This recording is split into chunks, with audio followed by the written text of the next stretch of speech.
आप सबका स्वागत करता हूं। आप सबने सुना होगा तो भारतीय जनता पार्टी के सांसद निशिकांत दुबे जी ने कल जिस प्रकार माननीय उच्चतम न्यायालय के विरोध में और माननीय उच्चतम न्यायालय के न्यायमूर्ति श्री राजीव खन्ना के विरोध में गहरी घोर आपत्तिजनक टिप्पणी की है, जो टिप्पणी आप सबके सामने है कि सुप्रीम कोर्ट ही कानून बनाएगा तो सांसद बंद कर देना चाहिए। सुप्रीम कोर्ट के कारण ही देश में सारा धार्मिक दंगा होता है।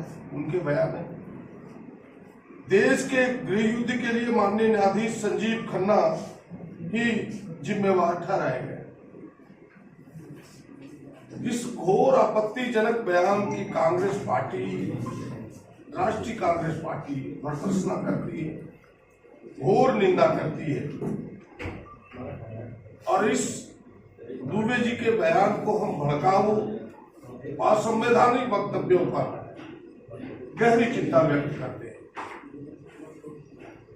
ये टिप्पणियां भारत के सर्वोच्च न्यायालय और माननीय मुख्य न्यायाधीश श्री संजीव खन्ना के प्रति अपमानजनक और हमारे लोकतंत्र के मूल स्तंभ न्यायपालिका पर सीधा प्रहार, न्यायपालिका का अपमान ही नहीं, संवैधानिक संस्थाओं को डराने और धमकाने वाला है, उसकी स्वतंत्रता को छीनने वाला बयान है।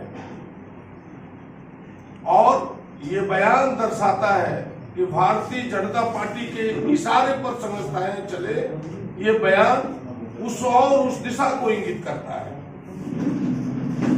और ये अनायास बयान नहीं है। राष्ट्रीय कांग्रेस पार्टी का मानना है कि बिना नेता के सहमति से कोई सांसद इस प्रकार के बयान दे नहीं सकता। यह भारतीय जनता पार्टी के रणनीति का एक हिस्सा है और यह बयान देश की वैमनस्यता, विद्वेष फैलाने वाला है, देश को अराजकता की स्थिति में धकेलने वाला बयान है। इसीलिए इतने बड़े बयान से केवल दरकिनार कर लेना पार्टी को कि नहीं, हमें इस बयान से कोई लेना देना नहीं है। हमें लगता है कि केवल अपना पल्लू झाड़ना है भारतीय जनता पार्टी का। हमारा मानना है, हमारी पार्टी का मानना है, राष्ट्रीय कांग्रेस पार्टी का मानना है कि भारतीय जनता पार्टी की एक रणनीति का हिस्सा है और इस प्रकार कहना सांसद दुबे का कि सुप्रीम कोर्ट को अधिकार नहीं है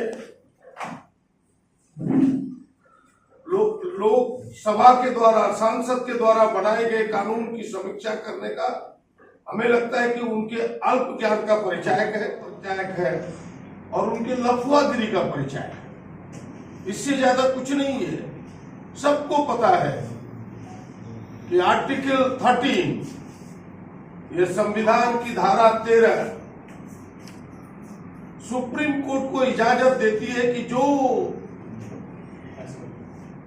संविधान के मूल भावनाओं के विपरीत कोई कानून बनेगा तो उसकी समीक्षा कर सकती है। और केवल धारा 13 ही नहीं, धारा 32, कई धाराएं हैं और इसके पहले भी 1973 में केशवानंद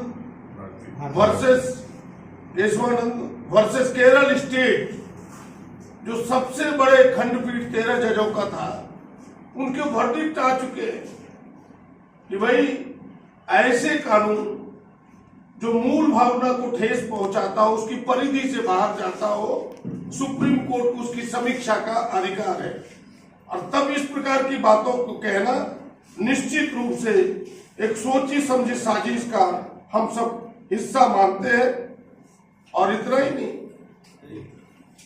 हम कह सकते हैं कि भाई भारतीय राष्ट्रीय कांग्रेस न हमेशा संविधान, धर्मनिरपेक्षता और लोकतांत्रिक संस्थाओं की रक्षा की है और आगे भी इसके लिए कटिबद्ध है।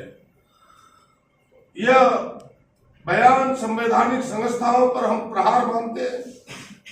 इसलिए हम संविधान की रक्षा का हमने कसम खाई है। कांग्रेस पार्टी पहले से भी करती रही है संविधान की रक्षा, इसीलिए हम सड़क पर भी उतरेंगे और इसे हम माननीय उच्चतम न्यायालय का अपमान ना समझते हैं, और ये सच भी है। इस प्रकार की चीजें जो माननीय उच्चतम न्यायालय के विरोध में कही गई है, यह अवमानना के केस बनता है। केवल अवमानना ही नहीं, क्रिमिनल कॉन्टेम्प्ट ऑफ कोर्ट का मामला बनता है। ऐसे में से अगर जरूरत पड़ी तो मेरे जैसे व्यक्ति को न्यायालय जाने में भी संकोच नहीं होगा, ये पार्टी का मानना है।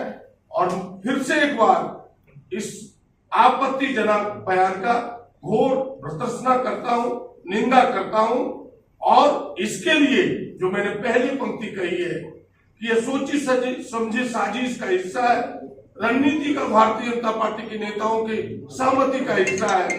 स्वयं भाजपा के नेता को इसके लिए माफी मांगना चाहिए, प्रधानमंत्री को माफी मांगना चाहिए, और केवल पल्लू झाड़ने से नहीं होगा, ऐसे सांसद को बर्खास्त करें, तब जानेंगे कि भारतीय जनता पार्टी इस साजिश में नहीं है, वरना भारतीय जनता पार्टी की मिलीभगत समझी जाएगी।